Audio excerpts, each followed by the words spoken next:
Hello YouTube, Pallav here, and today we're gonna do a full review of the new Panasonic Eluga Ray 500. We already did an unboxing of this device and had a first look some time ago. You can check that video.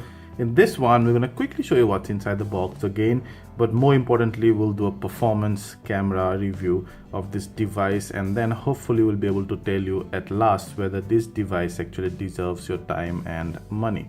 So that's the box here. Do not get fooled by this blue color. We actually got the champagne gold. I don't know if all boxes have blue color, but you get mainly three colors: champagne gold, the mocha gold, and the blue color.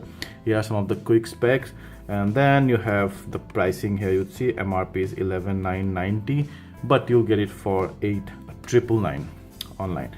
And once you open the box, that's the champagne gold model. We'll come back to the model, the phone, in a bit. When you open this part, you'll see some documentation. You'll see the quick start guide, you'll see the warranty card, you'll also see the free screen guard and the SIM ejector tool. You'll see the micro USB cable, you'll see the pretty entry-level earphones with silver plated audio jack and no volume control.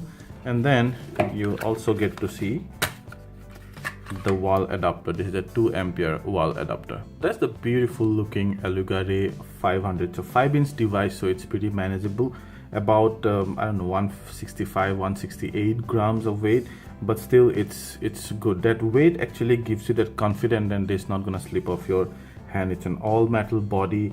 Like the design, because the back kind of extends to the side here. There's no two part, it's a single slab.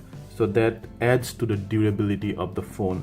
Like the matte finish on the back here, champagne gold has become pretty common, so you can choose to buy the other, one of the other two also. I think blue ones would be slightly better and slightly less common. So there's the 5-inch screen. It has a 2.5D curved glass, adding to the premiumness of the phone.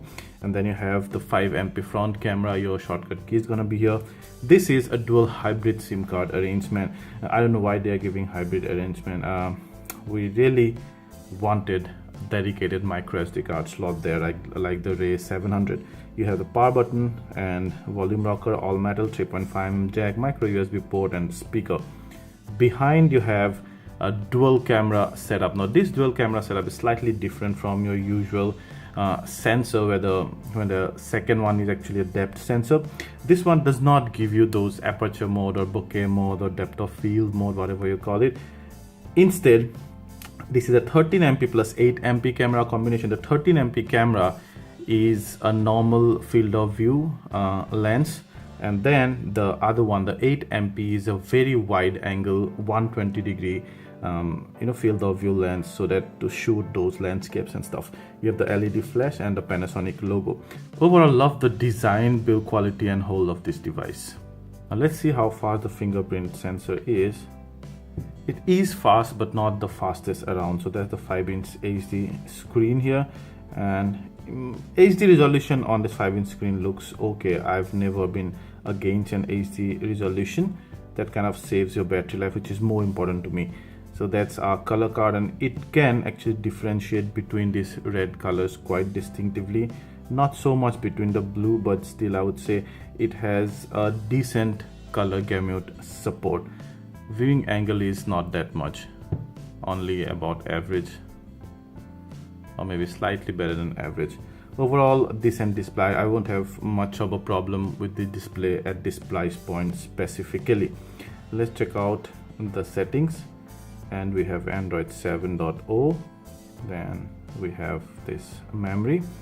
So it's powered by 3 GB of RAM and a MediaTek 1.25 GHz chipset. 3 GB of RAM, and then you have 32 GB of internal storage, out of which you see 11.20 GB is used. Here are some of the apps. Overall, the UI feels snappy. Despite of having a very entry-level chipset, I generally did not find much lag here, specifically while I'm using this device lightly, like mostly for calls and browsings and shooting photos and stuff.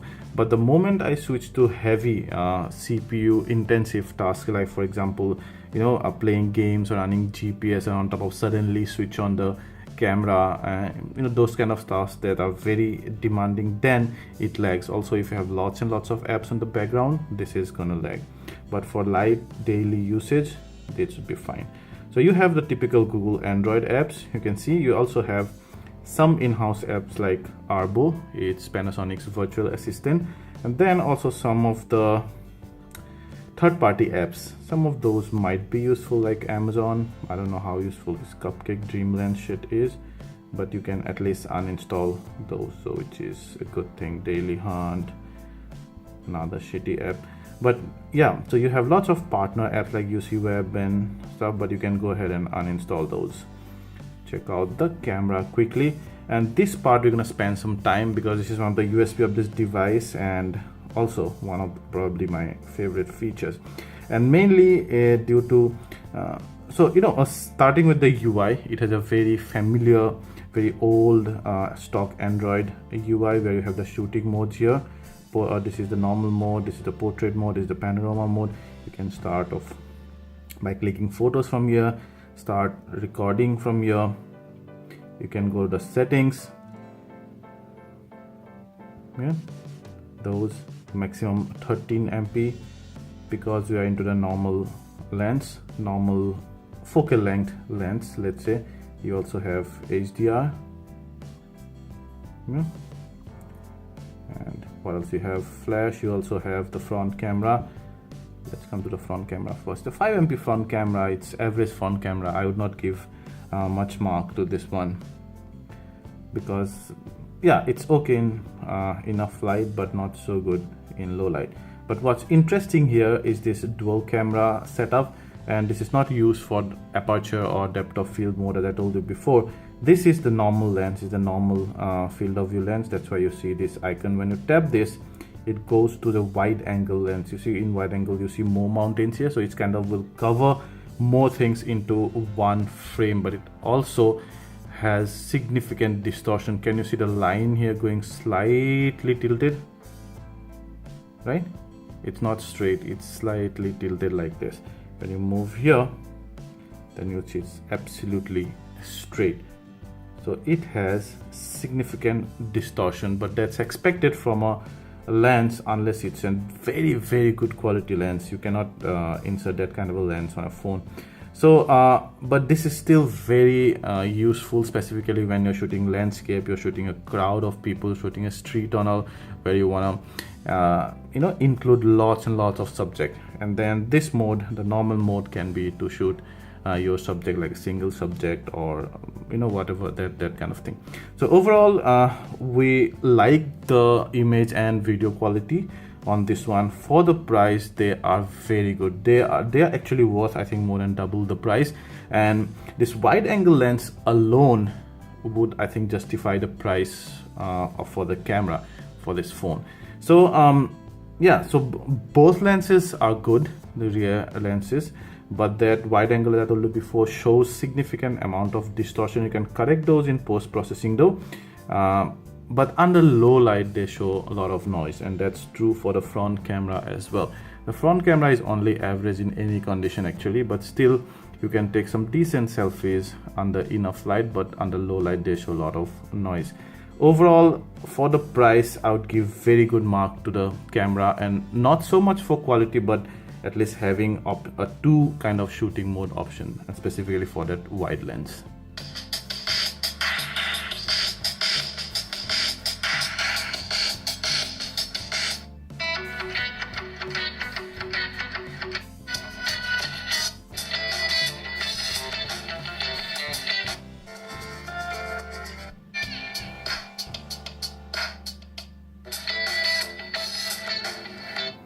It has a decent stereo output, I would say. The bass is quite good, the treble also, but it's not very loud.